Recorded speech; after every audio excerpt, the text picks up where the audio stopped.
Electricast. Introducing Royal Caribbean's newest ship, Icon of the Seas, the ultimate family vacation. The ultimate 6 slides, 8 neighborhoods, 0 compromise vacation. The ultimate never done that, can't wait to do it vacation. The ultimate chillin' by a different pool every day of the week vacation. This is the Icon of vacations. Icon of the Seas, arriving in 2024. Book today. Come seek the Royal Caribbean. Ships Registry, Bahamas.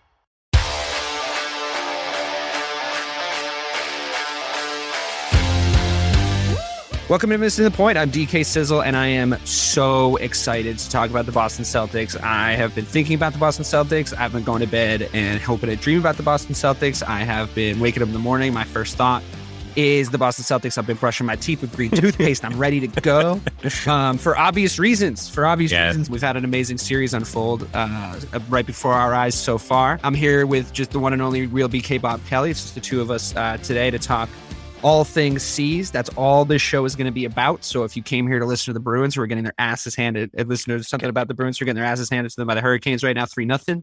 We're not talking about that because this is all happy and positive land. If you're here to listen to talk about the Patriots, we're not talking about that because neither Bobby and I are Patriots fans. This is Celtics. So I'm going to start it off hitting it right over to you, BK. What's going on, dude? How about that fucking game, huh? Like that was taxing. It was emotionally, mentally, and physically taxing. I feel like all of us as Celtics fans were in Milwaukee that night, living every single possession, dribbling every ball, shooting every shot right alongside them. Every time the ball left somebody's hands to go towards the rim for the C's, I was an emotional wreck. I was in a glass case of emotion. Can you relate? Yeah, bro. So I said this to you guys.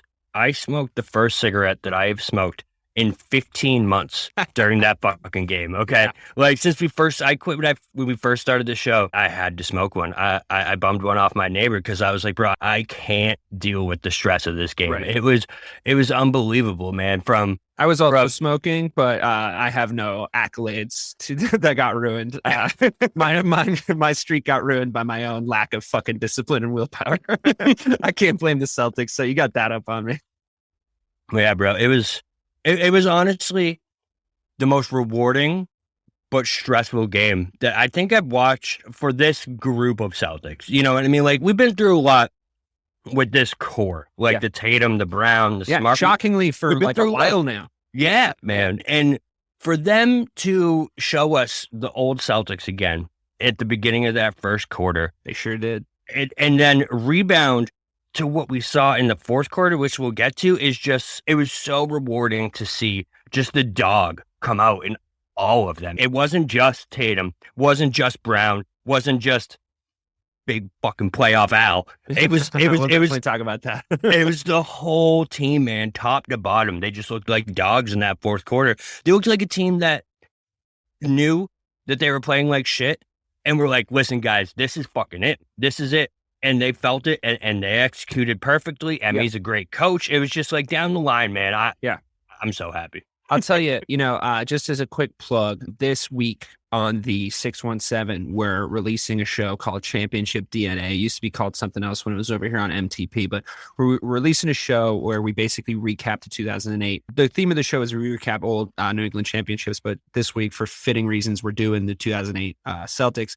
Go check that out on the 617. The link will be in the show notes. I think it coincided perfectly with this game to be released. And I know this is right up your alley, Bobby, but I'm here with you now. Like, I know that you're always the one trying to get us hyped, but I'm always trying to be a little realistic. Ray's always trying to be a little realistic. I'm fucking here. Like, I'm full on, like my eyes are rolling into the back of my head because it's reminding me not necessarily of specific moments that happened in 2008, because I feel like the stuff that happened in 2008 is singular. It happened with a singular group of guys that played basketball a certain way. And like, we talked about this ad nauseum over on the 617. Please do go check that out. It's a great show when you're done here. But it's the feeling of something special happening.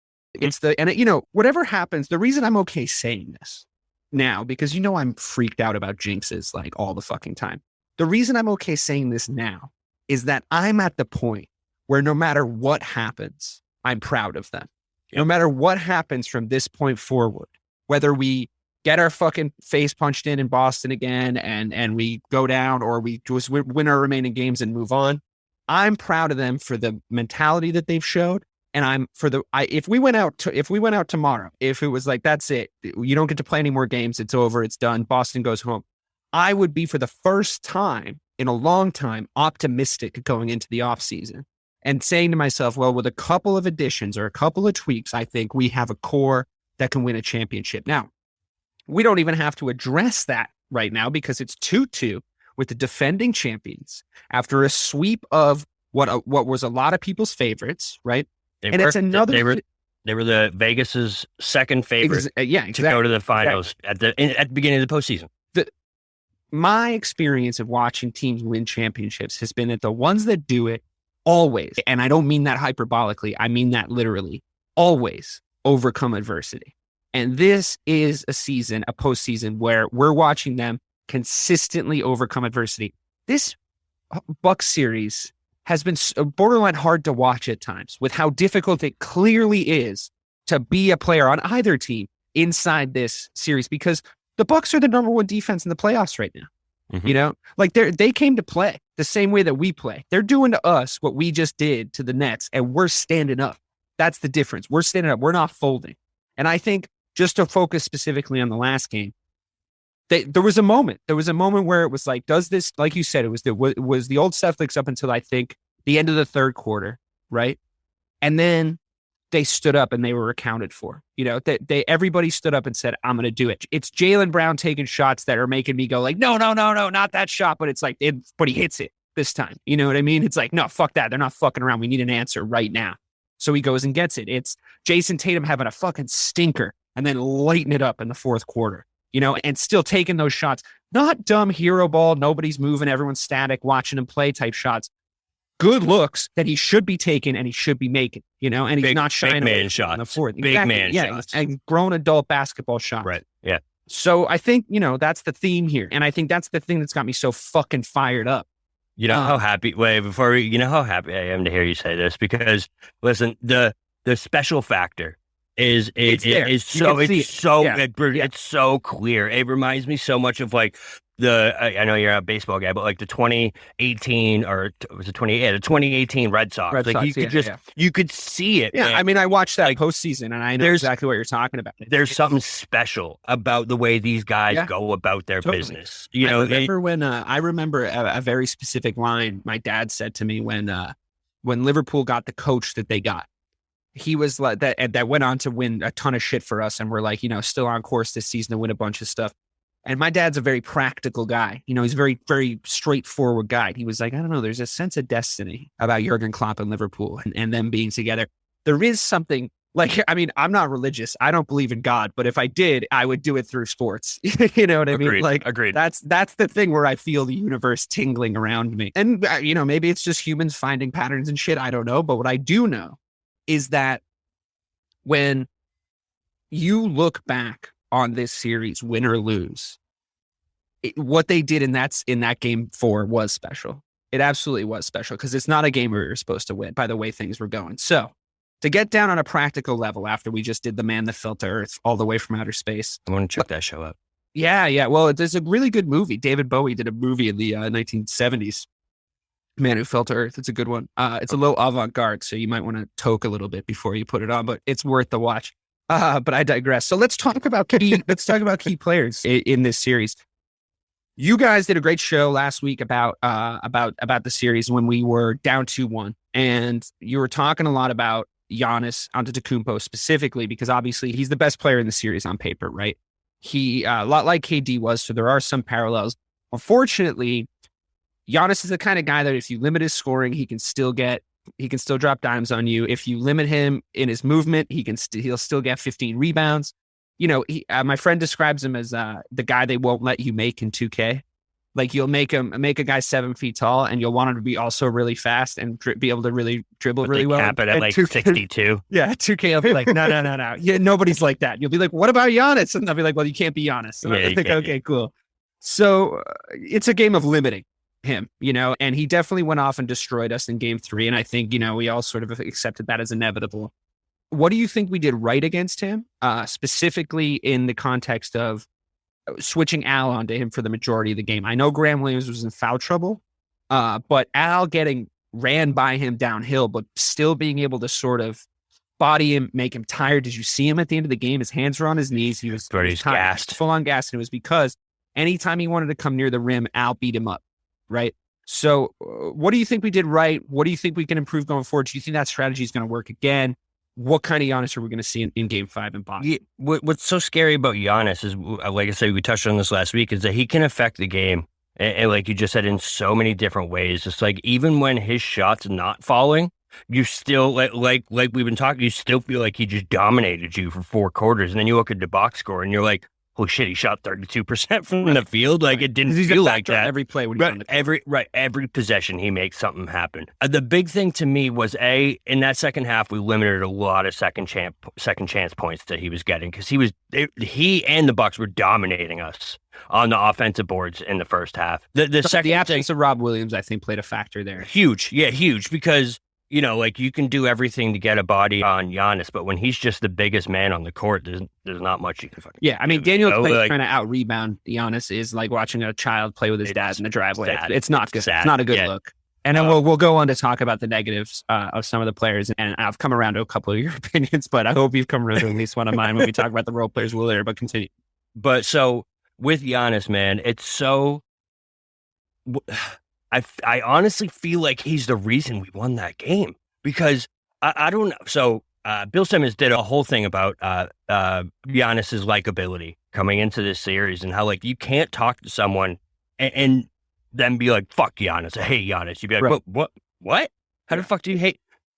I think I hate Giannis now, man. And I think the Celtics do too. That's the trick in Boston. The Celtics can and will make their fan base make the most likable person in basketball hateable. We did it with Magic Johnson. We can certainly fucking do it with Giannis Antetokounmpo. No problem. Bro, and him, I don't know if he thinks we are those soft Celtics still. I kind of think he did. When he yammed on Horford and gave him that look, bro, you saw a fire get lit under this team. I think I saw a stat earlier that, like, since Giannis got that technical, we outscored them 63-48 for the rest of the game. So that was the moment. I really do believe that was the moment, because 100%. I think that I've seen that moment play out against us a number of times. You know, 100%. Like, specifically, you remember the LeBron right in Tatum's face dagger 3 from the corner in that, I forget what year it was. I'm not good with years, but in one of the years we went to Game 7 with the Cavs. Yeah, I was at that game. It was the one where Terry Rozier was like 1 of 96 from. Yes, exactly. Yeah. And in that same playoffs, Harden also missed like 37 fucking shots to against the Warriors. So it was just like a weird weekend or whatever. But I want to say it was 2017. Anyway. It was the year we had Kyrie. Kyrie was out, and Tatum and Brown brought us to the ECF. I don't think we had Kyrie yet. Did we? Keep going. Keep going. So these moments, right, where you know that they're going against you, I feel like there's an alternate universe in the multiverse somewhere where Giannis yams that on Al. He looks at Al the way he does, and collectively the team and the fan base go like, fuck. But for some reason, and I'm not sure what that reason is, maybe it's because it was Al Horford and his specific reaction, but for some reason, when that happened, I feel like they just got pissed off. Yeah, you know, they just got pissed off, and it lit some sort of fire underneath them. I mean, we've talked at length about the mentality switch, but yeah, I agree with you wholeheartedly. Like, that was in retrospect, especially, that was the moment that sort of switched everything and sort of showed us what the mentality of this team actually is. I think Imi and Al, when they went back to the bench, because I think Celtics called timeout right after that, they went back to the bench, and I feel like, are you going to let this dude do that to us? You're going to let him stare us down and think that he's in our head. No. He's not in our head. We're in his fucking head. Right. And you just saw something turn, man. And I love all the memes that came out because of this. I saw one that was like Al Horford's face on that is the definition of I bet. Yeah. No, for sure. He was. I loved his wife being like, I've seen that face before. This is when the Bucks fucked up. I've seen that face. It's a sister. Or was it a sister? Yeah, it was, bro, there was so many other comments. They were like, everyone, that's just kind of awkward. That's it.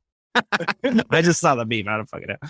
But anyway, point being, I think what was so smart coaching wise in that moment is you know my disdain and resentment for all things Van Gundy in the NBA. Anytime any one of those two chuckle fucks gets on the microphone and I have to listen to them attempt to talk about basketball, like they didn't fail their way into head coaching jobs and then fail their way right fucking back out of them in their careers. Anytime I have to listen to it, it drives me fucking bananas. But what I really like, I hate when I agree with them. I hate when they're saying stuff and I'm agreeing with them because that almost certainly means the Celtics aren't doing great. But what I really enjoyed is that it was Stan this week. I mean, 6 of one, half a dozen of the other. Dumb fuck is dumb fuck. But Stan Van Gundy kept being like, why is Al Horford still on Giannis? You got to put Grant Williams on Giannis. Like, he wouldn't shut up about it, right? And to a point, I agreed with him up until that exact moment you're talking about. That was the moment where I was like, you can't take Al off him now. You have to live in, like, you got to let him go out there and play ball. You got to let him go out there and play ball. And Grant Williams also has like 4 or 5 fouls at this point. So it's like, you can't give up on him. You got to let him fucking go. The fact that he shimmy shook later on in the game, gave him a little fucking razzle dazzle, went right on him, right? He didn't even like go left or like do anything fucking weird. He went right, got up, slammed the fucking ball in his face, and then gave a little the old Texas 1-2 on the fucking way down, a little incidental elbow. A little gray poupon, little fucking mustard on the end of it, sent him to the floor. And I don't think it was his base or his fatigue that kept him on the floor for that long. I think it was the fact that Al Horford just blew by him and yammed on him. And I get that it's a bit of a Brady Urlacher situation in that I don't think Giannis is expecting him to full on take him to the hole. I just don't think he's expecting him to do that, and he does it, and it's awesome. Bro, so you could see it on Giannis. You could see it on Giannis's face when Al's by him. Giannis is like, "Oh, what? Shit! What just happened?" Because nobody expected it. Nobody expected him to just go at him. But I think that's Al Horford for you. Like, that's been Al Horford. Hawks Al Horford, Celtics Al Horford. Like, he's always been a baller like that. He's always been a leader. And I think for him to, of course, Giannis is going to take him. If Giannis has him in the perimeter, he's going to hit him with a couple dribbles. He's going to fucking run right past him. That's just like the way it is. I get it. And I get how frustrating it was to watch as it was first happening. But the fact that he just left him on him because they realized the most damage he's going to do to us is in the paint. So let's just leave Al on him. If he takes him downtown a couple times, we'll try and slide and help. But in the paint, Al's going to fuck him up. Like, he's going to lose a couple battles, but he's going to fuck him up. He's going to chop him. He's going to bump him. He's going to play some defense on him, And you could see how tired Giannis was by the end of it. I think that it's the most crazy stat line for a guy who, like you said, is sort of responsible for them losing that game, like pulling up from 3 and Al just giving them to, like, it was the Al versus Giannis show. Al just like taking like 3 steps back and be like, you go ahead, shoot that. It was just them playing each other. You can see that, like, and if you're Giannis, like, take my Celtics hat off for a second. Say I'm a Milwaukee Bucks fan. This is the Milwaukee Bucks podcast. Missing the point. Fucking fear the fucking deer or whatever, right? Whatever stupid shit they say in that godforsaken hellhole of a state. It's a Packers thing, honestly. I was just gonna say we're going in, huh? It's because of the Packers. The Bucks are just collateral damage. But if we're on that, I'm saying, Giannis, why are you letting Al Horford sucker you into a battle? You know what I mean? Like, why are you doing that? You're a way better player than him. You're a top 5 NBA player.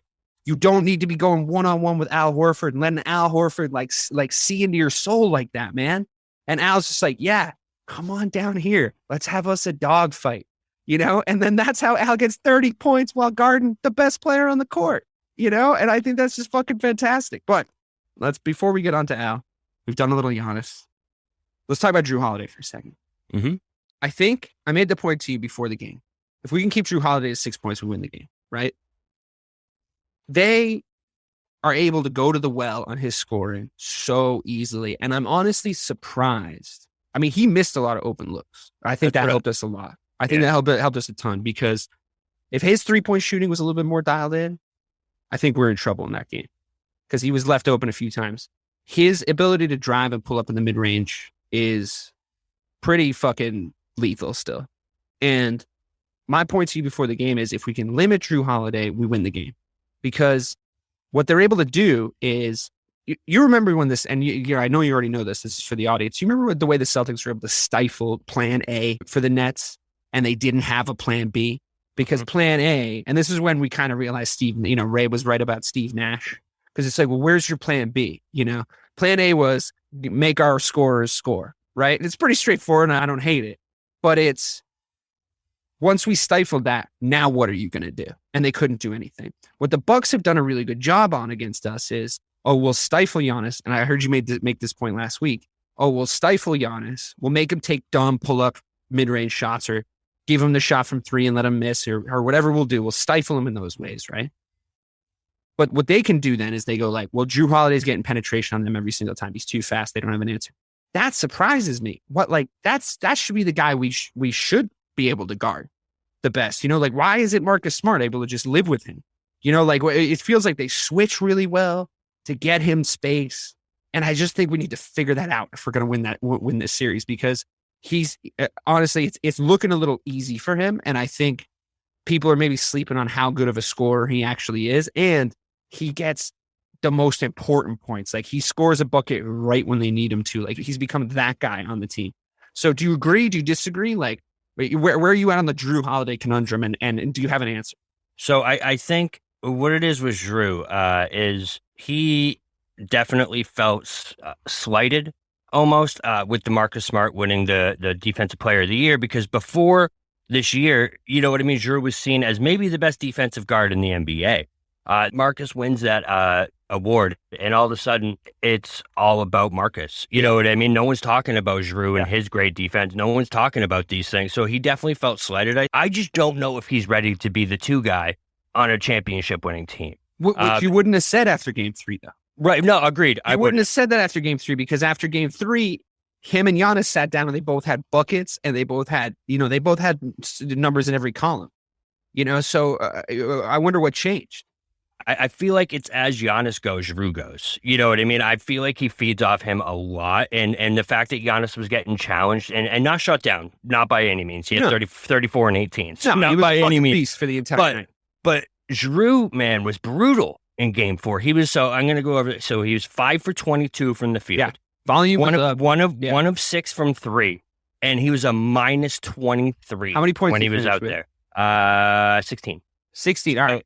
So, which is, remember, you said 6, and I was like, hey. You were like 12 would be great. You were like 12 would be great. 6 is a dream. But we kept him out of the 20s. We did. Right. And that's huge, man. And his volume was still up, though, is the thing. So, because his volume was up, he takes good looks. He takes smart shots. He takes good Jrue Holiday shots. I think we got a little lucky with him last game. I just think his shot wasn't falling. Think about if he gets 26 points instead of 16 points. The whole complexion of the game is different, because where are those points coming in? And I know you can do that with everybody. I know you can say like, well, if Tatum was shooting better for the first 3 quarters, then the game would have been a different look too. I'm talking about practically, what the fuck do we do to prevent him from getting 20 decent looks? Because I feel like every time he shot and missed, they weren't terrible looks. Like he wasn't shooting dumb, contested, 2 guys on him type shots like Giannis was taking from time to time. He was missing open looks, and that's just luck. That's not going to happen again. So we got to figure that out. You know what I mean? Somehow, somewhere or another. I just feel like he's their second guy. If we could take him away from them, Giannis is going to do Giannis shit. But if we can take Jrue Holiday out of the equation, if we can unlock that, maybe we play a zone.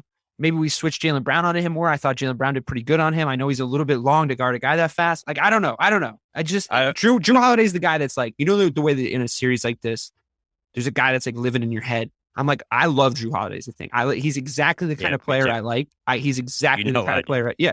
I mean, like, I wouldn't even call him as much of a crafty guard as more of like I just love a stop and go guy, like an Allen Iverson. Like, he can cross you up. He can take you inside, take you back outside. He can make his own shot, but he's like not, and maybe a little bit undersized. I love Jrue Holiday.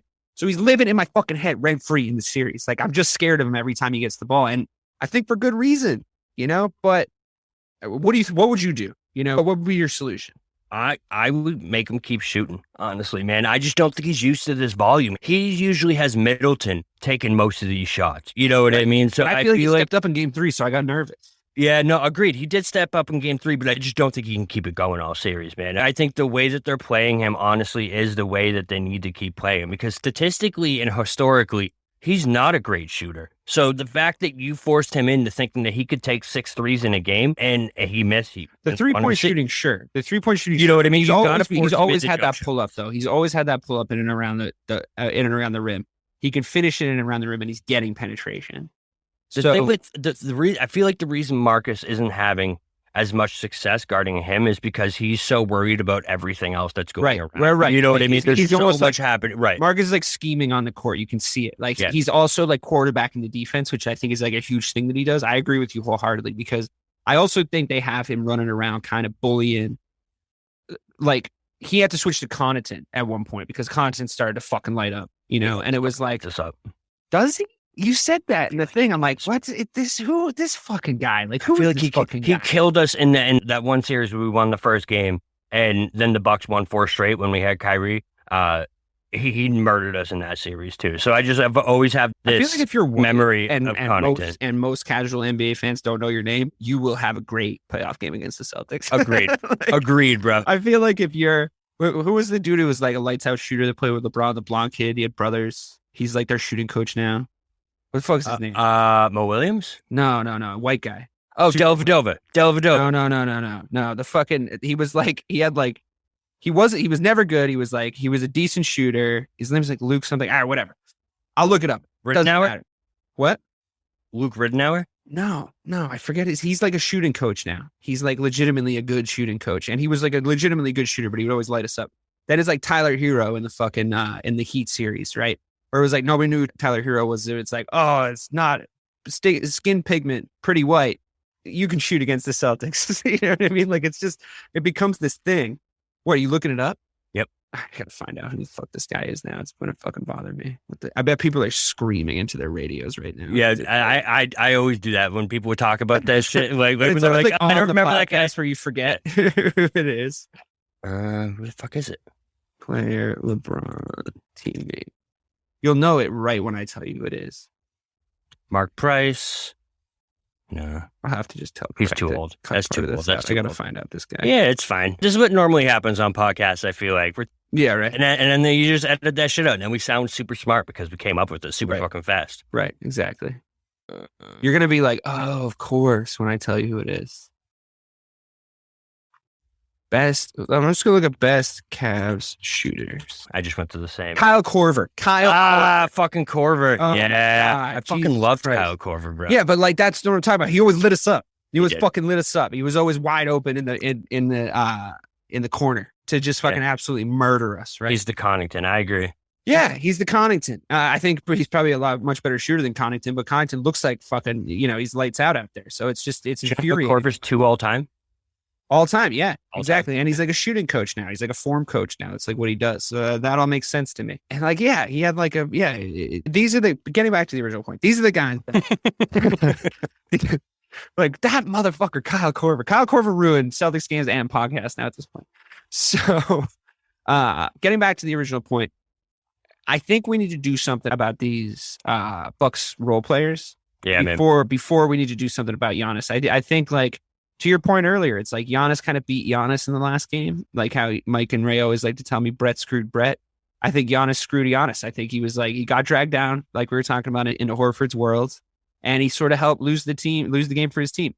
Now, when they come back to Boston, we can't let them do what they did to us in game 1, which is punch us in the mouth early, get a little shocked, and then like not recover, which I think, it sort of is what it is. Like, we won the series before in 4 games, and like it took us a little time to get up to speed. I think that version's over, man. I don't think that. I would hope so. I don't see this team not responding, and not. That's why, that's why I always say you got to weather the storm. Yeah. If this team is close, man, they will make a comeback. It's just a matter of time. And they're starting to develop that thing that like the really good Warriors teams could do, like.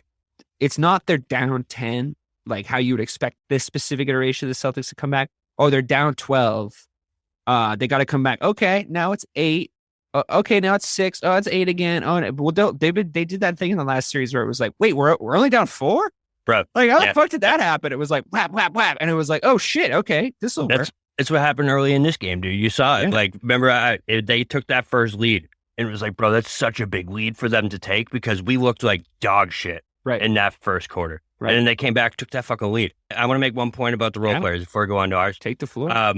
Bro, I think it's so big that Chris Middleton is not in this series. Can you imagine? So right now, Jaylen Brown has Grayson Allen and Pat Connaughton That's another defending fucker him. that's been pissing me off is Grayson. I hate Grayson. Grayson Allen's my least favorite. You're supposed to hate him. They made him in a lab to be hated by NBA fans across 100%, the globe. 100%. I mean, he went to Duke. You know what I mean? You just start right And off. he was like a prick on Duke, too. Yeah. He was like a guy you'd be nervous if your sister was hanging out with him. You know, you're like 100%. I would not let my sister go near fucking Grayson Allen. Good basketball player, but serious date rape vibes. Well, yeah. So I wasn't going to go there. But he's like, we said it subtly already. I don't know why you had to say it. I'm like, I don't know. I just want to say it about Grayson Allen. Fuck it. So, I mean, we could end the podcast there. Grayson Allen, date rape vibes. That's the title of the episode. So, yeah. It's going to be the title of a fucking New York Magazine article in a few years because he does have fucking date rape vibes. Front cover of Rolling Stone.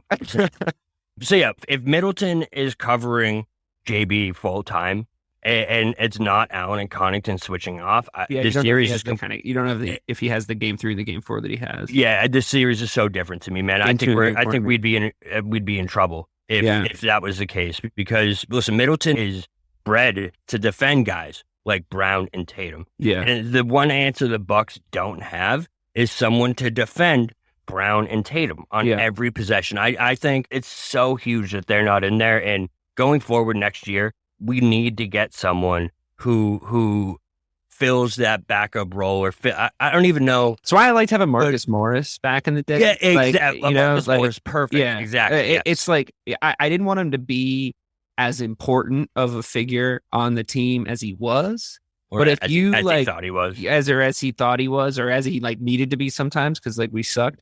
But if you took out like if you had like an ideal world of a perfect world where you have Rob Williams with full minutes playing at his best, and you could just like pluck Daniel Tice, and this is a good transition into actually our role players. If you could just pluck Daniel Tice's minutes right out of there, and you make it a Marcus Morris or a Markieff Morris or a I'm not really sure what Steven Jackson's deal is these days. If he can Bobby still jump from the Bucks, same type guy, like a guy that can just go with, exactly.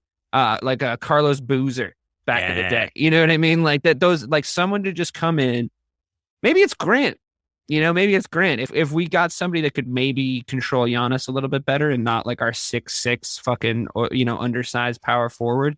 I feel like Grant Williams could play that role. I think he could definitely do some shit to Chris Middleton. We'll see. I mean, I'm sure those matchups will happen down the road if these are the teams we're sticking with. But to move on to the Celtics role players, I'm going to start with Daniel Tice because I think I've come around. I think it's a matchup situation. Like I think that there was things he could do on the floor against the Brooklyn Nets that were effective, and I think that they didn't really need to worry about him so much. And the guys that he was guarding, it's like we had Tatum kind of doing a good job one-on-one on KD, and there wasn't like a huge giant big man to like destroy us down low to exploit Daniel Tice. But something happened in that last game where I was like, you know what? It's not even that you would talk shit about him and I would be like, he's undersized and he's like trying his fucking best and he's working hard and he's in there getting like, he's trying to take charges and he's doing all the kind of the dirty work, and I like players like that. But in this last game, I don't know if it was instructions from the coaching staff or whatever, but he did so much stupid shit.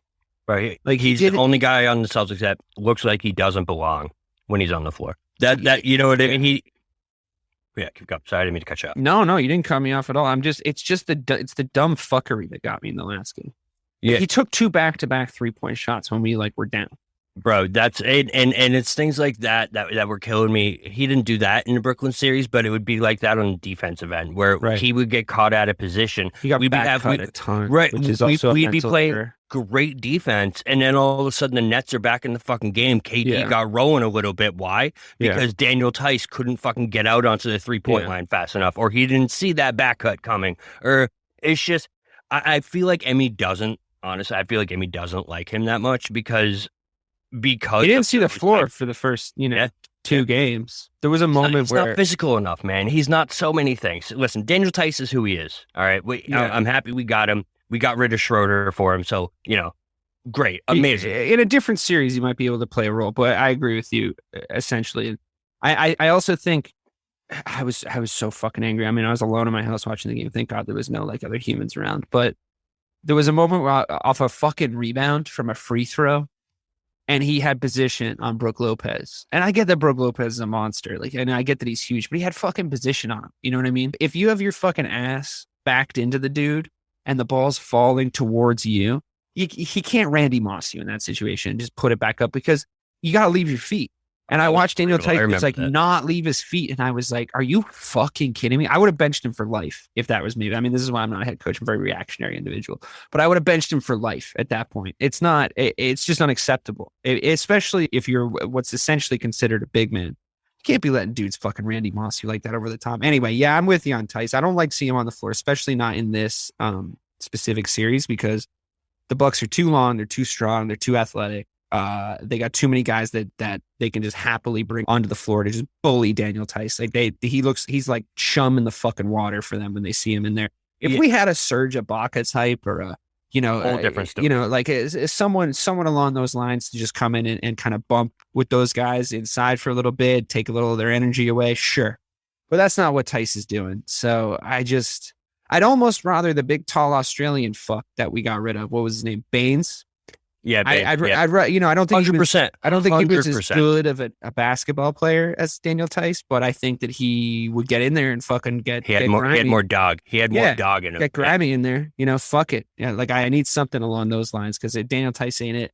I know who you're going to next. Moving right along to the Derek White conversation, because I get that you were hard on him. I get why. It was even tough for me to argue. I remember I was listening to last week's show with you and Mike and Ray, and you were giving Derek White the business. And I was like, well, I don't know. And I like looked it up. I looked up his stats, and the stats were they were pretty tough. They were pretty tough for game 3. I think he was like 0 for 6 from 3, and he was 0 for however many from the field, and he did nothing. It was a terrible stat line. And I get that he's kind of in there to do defensive shit. And I think he had a fucking unbelievable defensive game 4, which we'll get to. But offensively, I think because of the nature of this team and because of how this team sort of operates on a mentality level, which we've touched on a few times in a few different ways in this podcast so far, because of that, I think Derek White didn't get to be a little bitch. And he didn't get to like freak out. And they were still like, take your open shots, dude. You can hit your open shots. And he missed like his first one.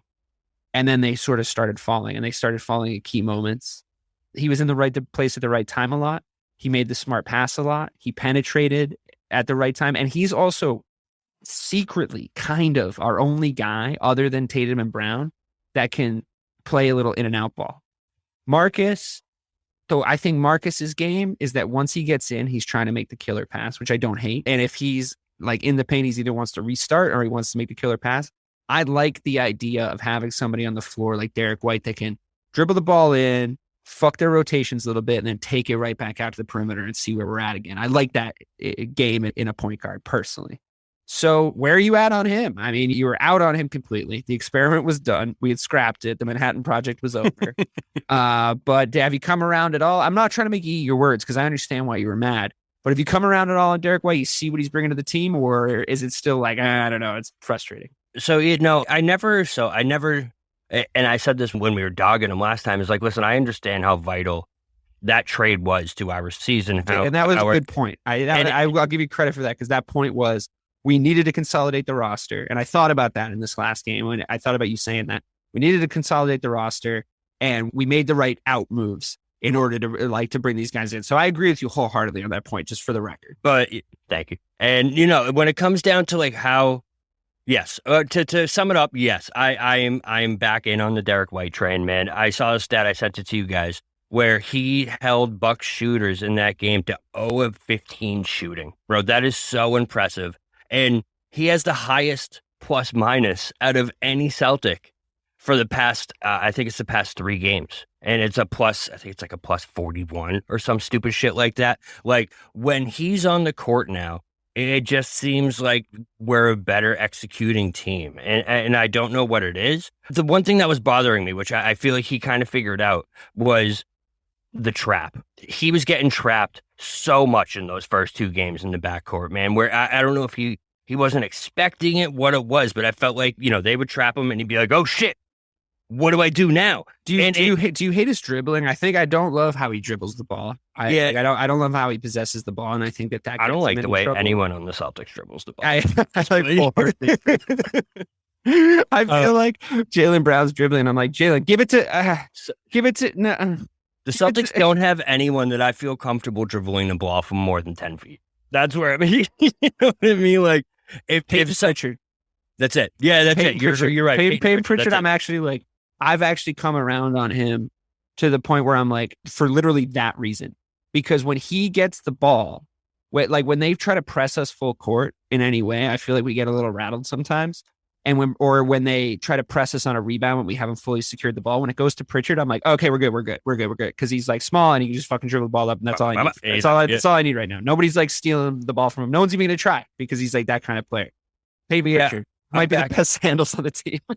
Which is sad. I'm back in on Derek White. I am, man. I'm still not all the way in offensively. I still think it scares the shit out of me every single time he pulls up for a jumper. I don't find him on a wide open three. I really don't. So I like his shooting form. I think they'll start to drop. I feel like he's out of his head now. I think that was a big problem too. You know what I mean? Like those first couple games, man, you could see it that not only did every Celtic fan hate when he was shooting the ball, but he hated when he was shooting the ball. And that's a problem, man. Derek White he's an emotional guy. He's like an emotional leader. He's that type of guy. So if he's in his own head and he's doubting himself and he's not thinking this ball is going in, then we're in trouble. But the defensive prowess that he brings now, man, I gotta say, like that turned me around completely. I saw that stat, 0 of 15 shooting. And you know I'm all about like the advanced metrics, all that shit. His advanced metrics are off the fucking charts in the past 2 games, man. He is by far the most efficient defender on the Celtics for the past 2 games, and it's not even close. So I'm back in on Derek White. With the asterisk that what we did talk about Marcus has to do a lot right now. Right. No. Okay. Yeah. So I feel so to go to Marcus real quick too. I feel like what it is Derek White is taking the role that Marcus had a lot during the regular season because we had Rob doing the free safety roamer role where he's just everywhere fucking everyone up. And that's do that against the Bucks though. Right. And I can't, but I feel like the person who can is Marcus. You know what I mean? Marcus can switch onto anyone besides Giannis. And it still will though. If you ask him to, I was like, I'll fucking D him up. Yeah, I'll swat that shit out of the air. No problem. He believes in himself. But I feel like that's what we're seeing. It is White is turning into the guy where you're like, hey, you go on him, you follow that hit, you follow him, and you do not let him score easily. And he's executing it perfectly, man. I don't know. I was so out. I'm so shocked. It's frustrating. It's frustrating to watch a guy fucking, take wide open looks and not make them. When you know what he can do too. Yeah. You know what I mean? That's what was really befuddling to me. I haven't used that word in a while. Befuddling to me is he was shooting, I think he shot like 40% since we acquired him in the off and at the trade deadline. And then in the playoffs, he was like 19% from the field. It was like, bro, what is the moment too big for this dude? You can't get worse. Happening? You can't get worse when the moment gets bigger, But I think, I think the mentality helped. I think he was still in his head. He took an early open 3 that didn't go in. That I was like, I would expect you to make that. I'm like, you guys shake those fucking cobwebs off, dude. And I think he kind of did. I liked also our fun little joke about how he reminds you of the guy you make in 2K when you first get into the league and you're like, just your stats are so bad you can't get by anybody, so you're just trying to play defense. And you're trying to pass the ball. Trying to get that teammate grade up. Get that teammate grade up. And you're like, I got to take a wide open look. I believe in myself to hit the like perfect timing on my shot meter. But it's a really small window because the shooting is, the shooting's low. So he does remind me of that sometimes. But I do think he had a great game for it. And I hope he can long may it continue. So in the other Discord, I saw someone put out there, and I actually kind of agreed with it, that Derek White reminds him of a point guard, Rob Williams, where he plays great defense. He does all the intangibles, but you don't really trust him offensively. He can do some things, but he's very limited offensively. If he's not in the right situation, he's not going to go off in that game. He can right now. But right now, I feel like there's a world where Derek White becomes a pretty efficient scorer. to be honest with you. He was in the past. I mean, Yeah. he was in the bubble with San Antonio that year. That doesn't count. Everybody was fucking weird that year. The Lakers won a championship that year, for God's sake, and they're all at home right now. That's how much of a fucking aberration that was. Just need to get that little, because the old guys got like 5 months off, so that'll do it. Yeah. I mean, whatever. We'll see. Fuck those guys. So moving right along to let's see. Let's go on to the stars. Because I feel like Jaylen Brown deserves a lot of credit, I think, for obviously the Jaylen Brown game, which will be commonly referred to as the Jaylen Brown game in this series, where he just fucking started the game off just shooting lights out and just being all over him. It was a big response from him. I feel like it's the guy that has a shitty game, and it's not about what happened in that game. It's about what you did after and how you responded. And I think he responded really well. How do you think he played in game 4? What'd you like about him? What'd you not like about him? I personally felt like he hit shots. He hit answers a lot, which I really enjoyed. And I think he stepped up when he needed to. And I think he was shooting with confidence, even in situations where his confidence maybe should have been lower because he hadn't been playing that great. And I liked him defensively, but where are you at with JB right now? Yeah. So that game, I think it was game 2. Was it game 2? Yeah, game 2. Have we talked since then? Did we talk? We have no, not. bro. No, we got our asses whooped. Well, we didn't get our asses whooped, but it was the 0.10 of a second game in game 3. So, yeah. Game 2, man, he was so unbelievable in that game. And I haven't seen JB play like that. And I mean, I don't know. Since his injury last year, like JB was awesome this year, but he wasn't putting up 30 points at all this year, really. This past game, though, right? So I feel like what it was, the reason we didn't see JB go off is because he knew that this needed to be Tatum's game because of how shitty Tatum was in game 3. Yeah. So but you can't really think like that, though. I know, but I feel like he knew he needed to be a role player on side of Tatum. And then as soon as Al also took over, he definitely took a side seat to that. But he was doing the intangibles, like you just said, man. He was playing great defense. What did he score? 18 points in game 4? Yeah. So he had a good game. It wasn't anything that jumped off the page, but it was everything you needed him to do, man. Big points, though. Big points at the right time. Yeah, for sure. 2 for 5 from 3. And, I just think with one of those 3-point buckets was when it was like a low percent. He was like guarded. And if he missed it, we would have stayed down 10, but it brought us down 7, like something around that range. Yeah. And it was like this is fucking going in type shot. Like he just pulled up and took it, and it went in, and it was like, okay, cool. This is the kind of play we need. Like that was one of those 2-3 pointers was a big bucket because its context matters, right? Yeah, and I just feel like with JB, man, I brought up the comparison last time. I don't know if you heard it or not, but he reminds me so much of Jeff Green. Every single time I remember you guys talking about it. It's just because it's like they're freak athletes, and there might be a point where you are relying on your athleticism because you spent your whole life relying on your athleticism, and it works because you're way more athletic than everybody else. But then you get to the NBA and you got to develop some shit. I think the difference is Jaylen Brown has the basketball IQ, the brain, the work ethic. Mm-hmm. To develop all that stuff outside of Jeff Green sort of being like, I can just be good. Keep being athletic, right? Yeah, I can just be good, whatever. Like, it's fine. And I think that was Jeff Green's problem. I think it was a mentality difference. But yeah, I agree with you on the fact that I think they came in as raw athletic specimens, to the same degree and same sort of body type and same sort of game based on that athleticism. I think it's a fair enough point. But now, bro, it's not even yet. But so what is you can see that he's taken that to another level where he is still athletic like that. He still makes those plays. But like you just said, he does all those small things that Jeff Green never did, man. And it's so big to this team that you can have Jaylen Brown go 5 of 11, only score 18 points, but still make such a big impact on this basketball game, man. He's huge on the eye test for sure.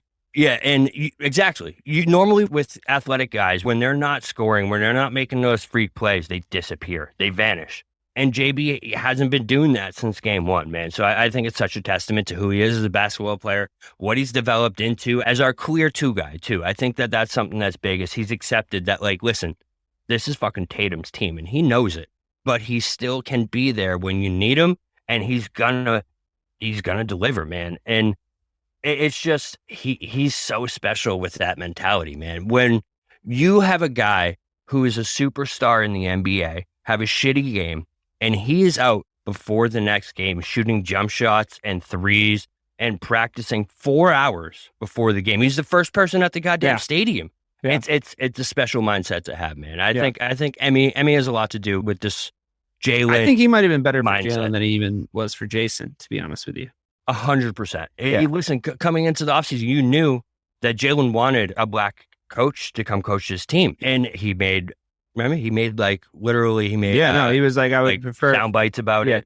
Well, I mean, I get it, to be quite honest with you. I just think, and we've talked about this before, I just think when you have a guy like Udoka who's been there, who's done it, who, especially now, and in the current climate, especially, like everything that was happening during the bubble in a predominantly African-American league, I don't think it's an entirely unfair thing to say, like, I just want a dude that I can fucking relate to. That if you're Jaylen Brown, you look at Brad Stevens, and Brad Stevens is like, come on, Jaylen, fucking do it. You're like, well, fuck you, Brad. Yeah.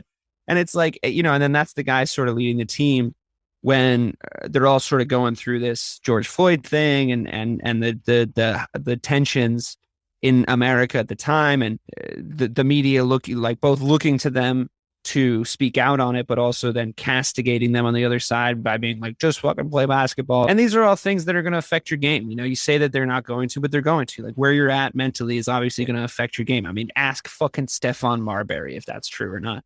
And I think that, like, to have this sort of empathy and understanding and maturity to say, okay, well then, you want to get coached hard, but you want to get coached hard by someone that you maybe respect and can relate to a little bit more. Here's Ime Udoka. How's that work for you? And I think you're still rolling the dice because, he's unproven as a head coach. But at that point, you're at least looking at Jaylen and Jayson and saying, and I think we were saying this in the regular season, you're looking at them and going, if you guys still have a problem, it's a fucking you problem now, because we gave you exactly what you asked for. So, if that's what you wanted, you got it. Can you figure it out? And I think they are. I think they're stepping up. I think they realize there's no more excuses. There's nothing kind of left to fall back on. They got what they asked for, and it's working out. It's working out. I'm proud of them. I think they're digging deep, and I think he is coaching them better as individual players than Brad was. Couldn't agree more. I think when it comes to the way Emmy is pushing this team, man, I think so. Remember at the beginning of the season, we were so worried and questioning the way he was doing things because it felt like the same shit all over again. Sure. No one, they looked like called the same out. Fucking team right away. It was the same. It was the same exact thing. And Emmy wasn't really saying much. We were like, what's going on, man? Why isn't he jumping down their throat like we thought he would? Why? I feel like he was just building up a lot of trust. And he was getting them to. You can't come in and start kicking ass right away. Everyone's just going to be like, what the fuck? You just got here. But now, when Emmy says shit, it's to better this team. It's because that's what it takes to win. And I feel like Jaylen bought into that so hard, man. And he's the one to me that you see the biggest turnaround from the attitude he was playing with, from just everything. Because Jaylen, like we all know, he's the emotional guy on the team. He's the one that's going to speak up. He's the one that's going to yell at guys. And it just felt like before I don't want to say he was like the problem with the chemistry, but I feel like he had a big portion of it is Jaylen and he was like getting into it with Marcus and the right, bro. Yeah, I was getting leaked. It was like, ugh, this isn't great, and then it was whose team is it, and like all this sort of different shit. I think Mike made a good point on last week's show talking about, and this will be a good transition, I think, into talking about JT. I think he sort of accepted that the kind of stuff that he was the best at doing on his other team, specifically playing at Cal, where it's not Duke, right? I mean, it's a good basketball program, but it's not Duke. He was the best player on that team, which means he's going to, in basketball terms, he's going to be the best shooter. He's going to be the best dribbler. He's going to be, and in the NBA, it's just a little bit of a different thing. There's different levels to it. And I think him seeing where he can fit around Jayson Tatum was a necessary thing for him to do, a very mature thing for him to do, and arguably makes him the most important piece of this current team because he had to do that thing. He had to pippify himself, and start to get good at. Pipify was better. Pipify is better. He had to pipify himself in order to and check his ego a little bit. I mean, and I don't mean that in a sense of like, oh, you got your fucking ego, you get paid millions of dollars. I mean, that bullshit. Every human being has an ego. Every human being goes into their life and their experiences, especially in the workplace, with a certain level of ego. Am I doing good enough? Does this person respect me enough?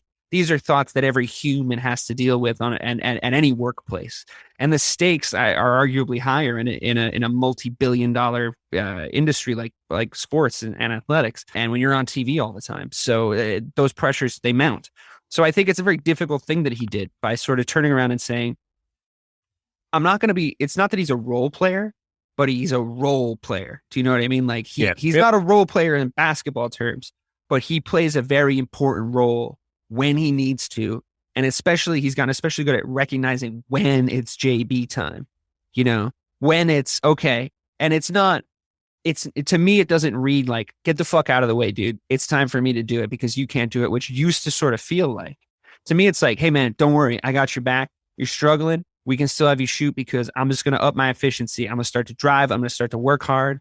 I do still think he penetrates to the basket a little bit better than Tatum does. I don't necessarily think he's like silky, but I think he's more direct. I think he's stronger, and I think we need that from time to time. I wish his free throw shooting would improve because that's going to bite us in the ass late in the fourth quarter one day. But I think he knows who he is a little bit more now. He's more secure in who he is now, and I think that's enabling him to maybe not be the best player on the team, but be the leader.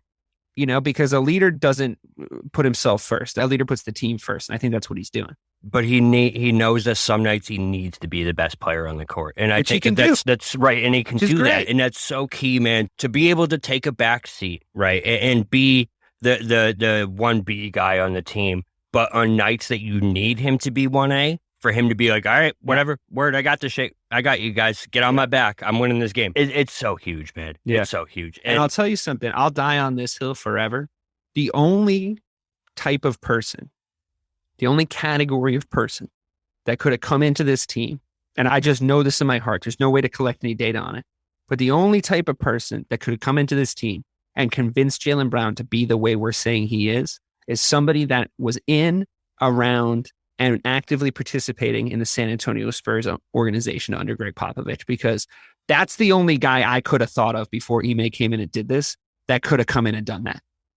Agreed. And I think to circle back to the original point about Ime coming in, he can point to there's no way he's not standing in those tape rooms going, when Manu Ginobili, et cetera, when Tony Parker, et cetera, when Tim Duncan, like Timmy would do this. He's pointing to that stuff. And you know something? Not a terrible fucking whiteboard to be pointing up to and describing when it comes to, maybe Manu could have been like the best player ever on the Charlotte Hornets. You know what I mean? Like maybe.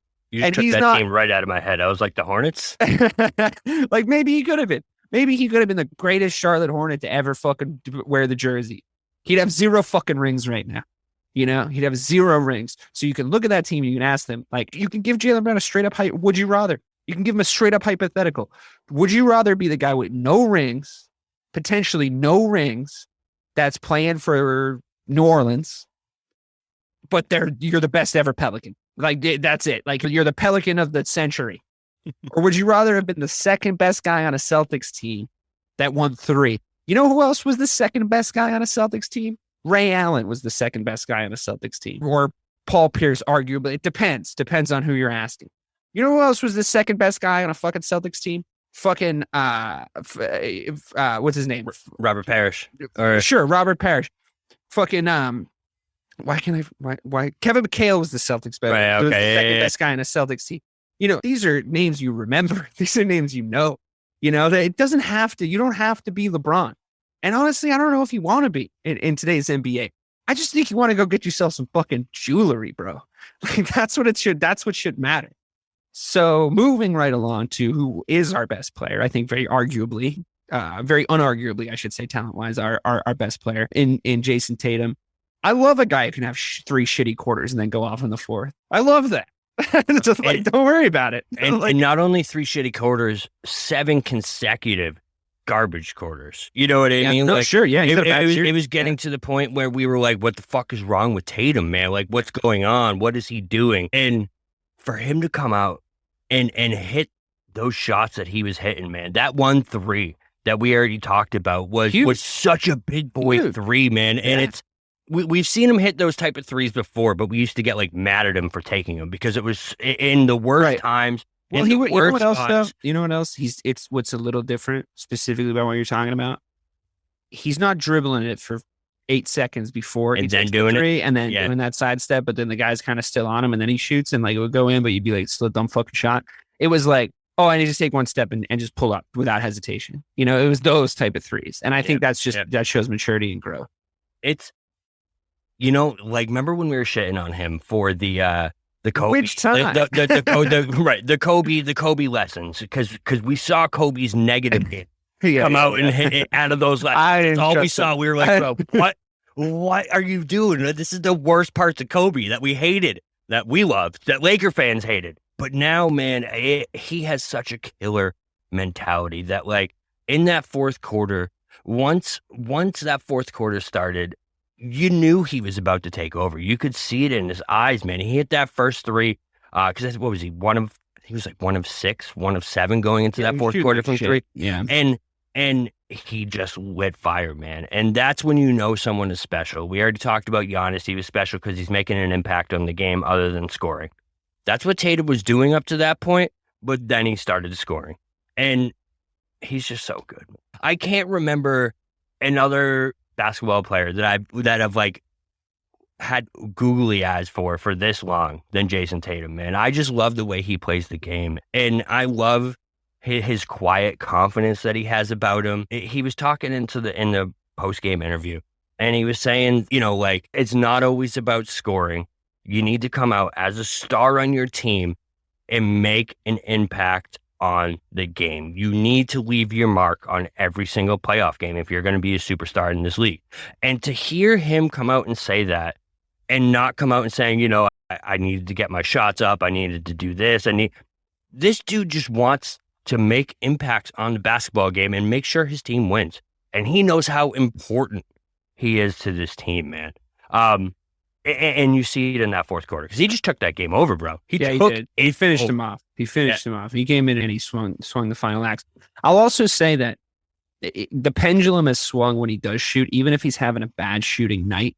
If it's a good look, I still want him to take it. There's no red light on Jayson Tatum anymore. You know, like there's certain players where I'm like, you know, I'll just be like, you need to stop fucking shooting. Like it happens with Marcus Smart sometimes. It definitely happens with Daniel Tice after like one shot. Sometimes it happens with Jaylen Brown because he can just be really off, and I haven't seen him correct that with volume before. Maybe I'm wrong. I mean, someone can correct me, but I just haven't. Yeah, I haven't seen that happen. What we've now seen a couple of times and very officially in that game forward against the Bucks, and it's something we should always remember. He shot himself out of a fucking bunker. You know what I mean? Like he was in the bunker. The Germans were throwing fucking grenades in there, and he had to get the fuck out of there. And he wasn't fucking surrendering because he knew they were going to shoot him anyway. So he shot his way out. He shot his way out of the bunker, and I don't hate it, you know, because the shots fell. So like you can't really argue with results. All right, we got a couple of minutes left here, and I think it's only fitting to finish with my MVP, my star of the game. Hopefully yours too, because it was just like the greatest thing ever. We talked about, you know, sort of a little bit about him from the Giannis perspective, but Al Horford with that God, bro. YMCA, old man, not so sure if he's got any game, but then we start to play, and every time you try to guard him, it hurts. And every time he guards you, it hurts. And his shots drop when his shot's ugly, but their shots are dropping. He had 30 points against Giannis, who was guarding him. He was guarding Giannis. Who was in there one-on-one. We talked about the mentality of it. I fucking love Al Horford. I love him with all my heart. I want him to move into my house, and I'll cook him dinner every night. He can have a percentage of my retirement plan. Like I would give anything, the shirt off my back, to Al Horford at this point after that win. How did that feel?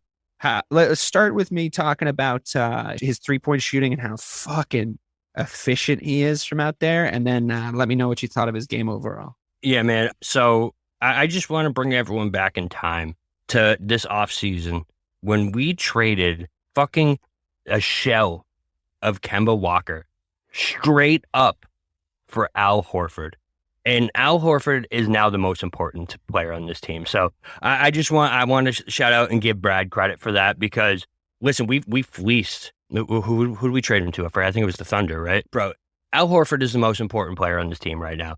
And everyone knows it. Everyone on that Celtics team knows that if Al is there, we're going to show up and have the fire and have the fight, man. In that second half, so I have it up here. He played 23 minutes. He was 7 of 10 from the field and 3 of 5 from 3 for a plus 14. That is. I don't remember the ones he missed. I just remember the ones that went in.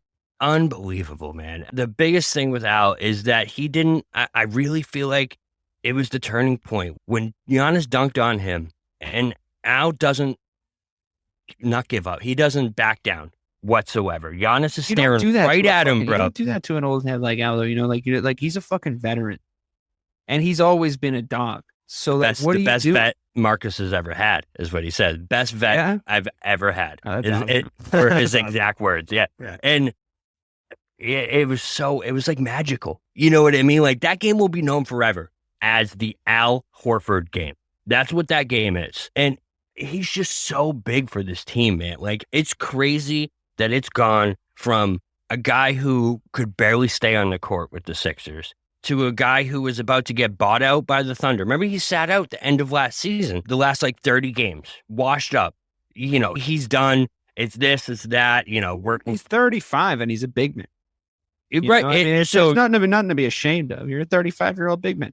Most 35-year-old big men have been turned into fucking ashtrays and glue at the fucking scrapyard by this point, you know? But not even fucking close. Not even. It's a different game. Bro, it's just like so crazy. I remember Al's first stint with us, right? He would spot up from 3, and every time, if he wasn't wide open, you were like, oh, God damn it. What are you doing, bro? Stop. Please stop shooting contested threes. This past game, man, I wanted the ball. You said it. You said it in the Discord. Green light Al. Al has the green light. Anytime he wants to shoot, he could fucking shoot in that game. The 2 biggest plays of that fourth quarter were Al Horford obviously yamming on Giannis and getting the and one, right? Giving him that side bow. You know, the Grey Poupon. Yeah, the little Grey Poupon on the side. The corner 3 to take that first lead in the fourth quarter, man. And it all was coming around Al. That one ad one. Remember that one and one where like he got swatted on the falling back and he falling back. Yeah, on Lopez, right? Yeah. I can't say enough about Al in that game, man. He made the defense go by shutting down, quote unquote, shutting down Giannis. But we said, in a sort of intangible way. Right. You know, in a sort of, in the way, maybe mentally, but maybe not on the box score, but like whatever, we won the fucking game. Yeah. I can't say enough good things about Big Al. We talked a lot about him in the Giannis stuff. He's fucking unbelievable. Obviously we love having him. And also, you know, credit to him because he looked goosed when Grant Williams picked up his 4th foul. He looked fucking goosed. And then Ime had to be like, you gotta go back out there. And he was like, cool. And he just went out and he had a great game. You know, he was crying in the locker room after. That's how much he put it all on the table, man. He put it all on the table. It was a must-win game. It was a must-win game. Al Horford, perennial quote-unquote winner, a guy who does everything right. He played maximum effort every single night. That's literally why the Thunder sat him last year, because they're like, bro, you're too fucking good. Stop putting in so much effort. We need to lose these games. And he doesn't have an NBA championship. You know what it is? So he wants this so bad. And he knows he wants it so bad. And I feel like that's why, like, once he got going and he saw that fire in Al's eye, I think he was like, Al, this is your fucking game, man. This is your game. It's time for you to go left him and take on this over. Conventional wisdom in the Van Gundys would have you believe that Grant Williams should have gone out there even in foul trouble and stayed on Giannis. But nah, you got to let Al play. You got to let him play. Can I say something about Van Gundy real quick? I've never agreed with what he's saying more than what he's saying in this series specifically. He hasn't been so bad, but still from time to time, I'm like... I just love that he's trying to... Because I got to spend a couple minutes ranting about Giannis, too, because I love that he's all about getting that charge on fucking Giannis, because that is the most bullshit. Listen, it's such bullshit that this dude can come into our fucking paint. We have ourselves set every fucking time, and he just bowls us over. All the charge calls have gone their way too. Even the review that they didn't overturn it. It's like, I witnessed that exact same thing happen. It's like, if our feet are moving at all, Even if we've gotten to, give them time to get into the position, you got to like not be in their landing zone, whatever. It's just not consistent. Like the refs, like I hate talking about the refs. I don't want to blame them. I want to win despite them, but they have just not been consistent, man. And it is a charge. And honestly, I wouldn't even be so mad if they just called it for our superstar back in the other direction. But the shit that Tatum does, because Tatum pushes off, like I know he pushes off. It's undeniable that he pushes off. But don't call that if you're going to not call Giannis's charges, or call both of them. That's all I asked. I just asked for consistency. Yeah, agreed.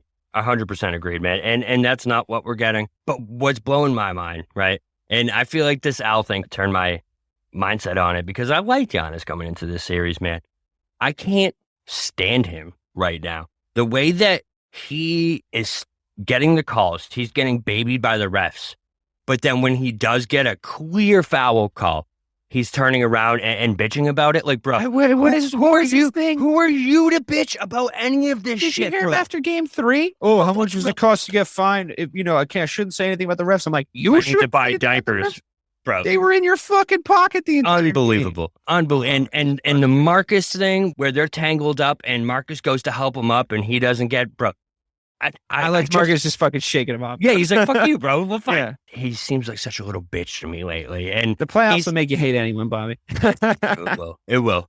I never loved him that much, to be honest with you. I think you know where I stand on non-Celtics. It's got nothing to do with how fucking bubbly your personality is or how good you are in that Sprite commercial. I like ballers. It's why we sometimes butt heads with the other guys on the show about my feelings about the Kyrie Irvings and the Kevin Durant's of the world. Yeah, they're annoying on Twitter or like they say stupid shit in press conferences, but I like watching the game of basketball. I'm not really, to me, this isn't football. This isn't really about the off season and, all the shit that's going on. And did they tape the practices? I just like watching the games. And when I watch the games, Kevin Durant's a fucking beast. I love his game. When I watch the games, Kyrie Irving's a fucking beast. I love his game. LeBron James, I never liked his game that much. Like I could objectively say it's fantastic. I could objectively say he's the best player in the world for a long, long time. But I don't know. It just wasn't like, it's just not my thing. It's just not what I enjoy watching. And I get that he was shitting on my team with that game for a long period of it, but it just wasn't the kind of game that I enjoyed. And I like when he developed a post game after Dirk embarrassed him in the finals. Like I liked that. Like I respected that. Giannis, to me, it's like, he's a hard worker, right? You can't take that away from him. He tries for the entire game. He works hard. He has freakish technical ability for his size and his athleticism.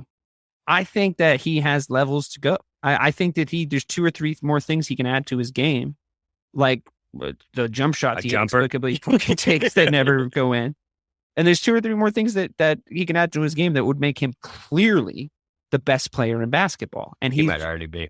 He might. I mean, it's a little bit more arguable now, thankfully, for the discourse purposes, now that LeBron has kind of like lost a step finally. And, there's a lot of good players in there and it's positional and stuff like that. But I think there's more to come from him. So like him or not, I hate him in the context of this series. I still think he can go so much higher than he's already at. He's already at such a high place. And I like watching that. So I'm never going to hate him for that reason. It's funny. I hate the Bucks though. I hate the way they fucking constituted that team. The way they built the team. I'm like, I like Drew Holiday. I basically hate everybody else on that team. I hate how Chris Middleton plays. Like, I hate that. Like, I hate Brooke Lopez. I've always fucking hated Brooke Lopez. Anyway, sorry, I digress. Go ahead. No, it's funny that you compare him to LeBron because I don't not necessarily comparing him to LeBron. Well, no. I mean, his game though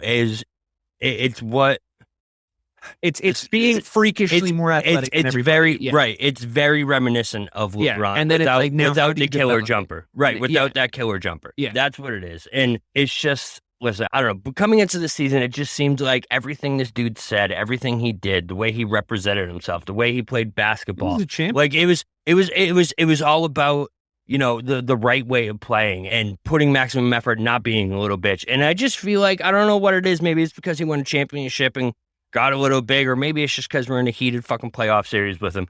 But it kind of just seems like he's turned into a little bitch to me. I think it is that we're in a heated playoffs series with him, to be honest with you. I think that series looks like you're going into a foxhole. It doesn't look fun. It doesn't look fun to be in that series right now. Everybody's playing their asses off.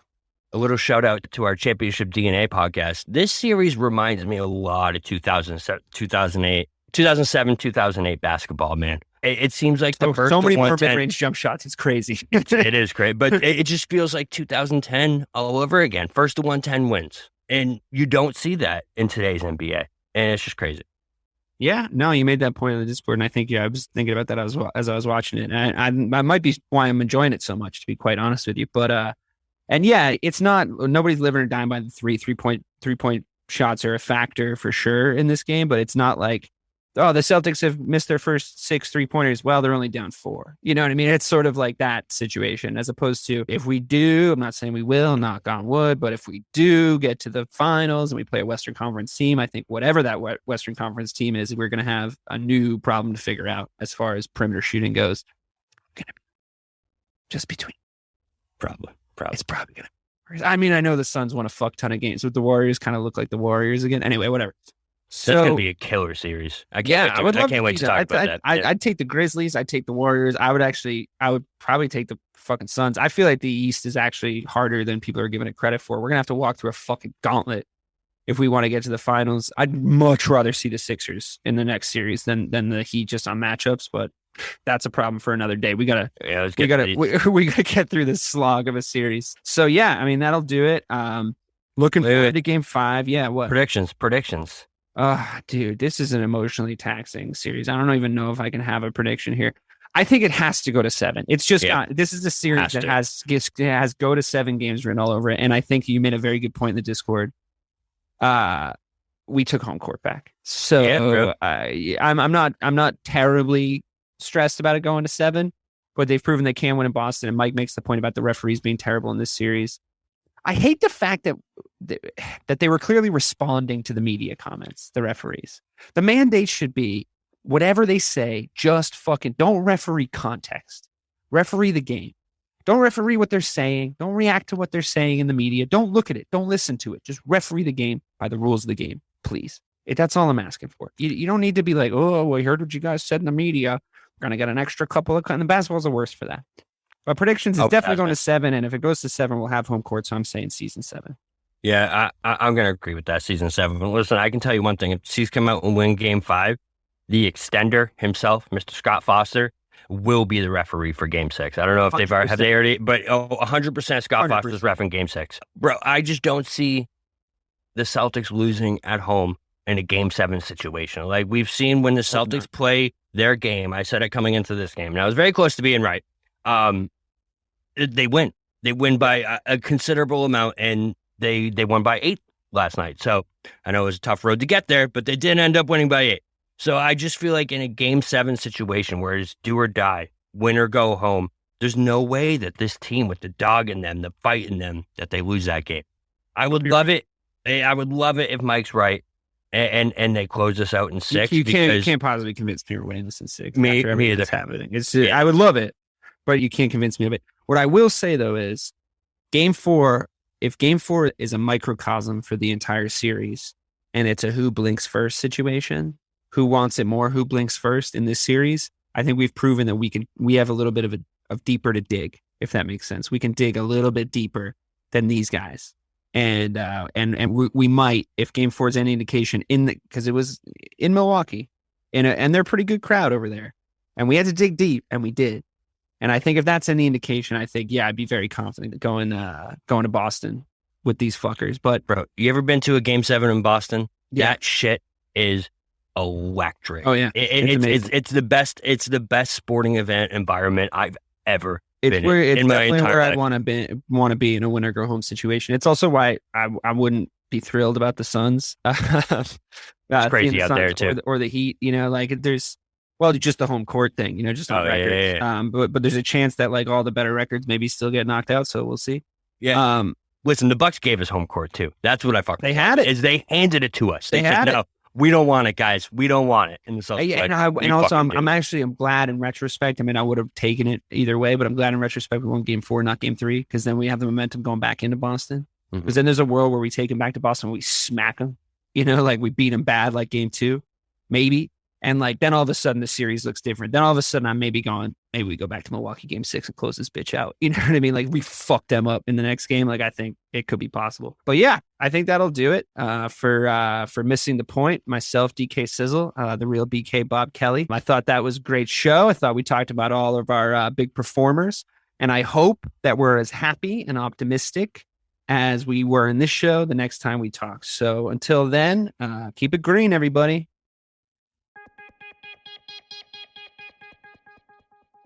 Step inside the marketing mirror to uncover marketing secrets, discover gems, tactics, lessons, and campaigns you can use, next gen or fundamentals. Grab the marketing magic to improve your marketing and win more business.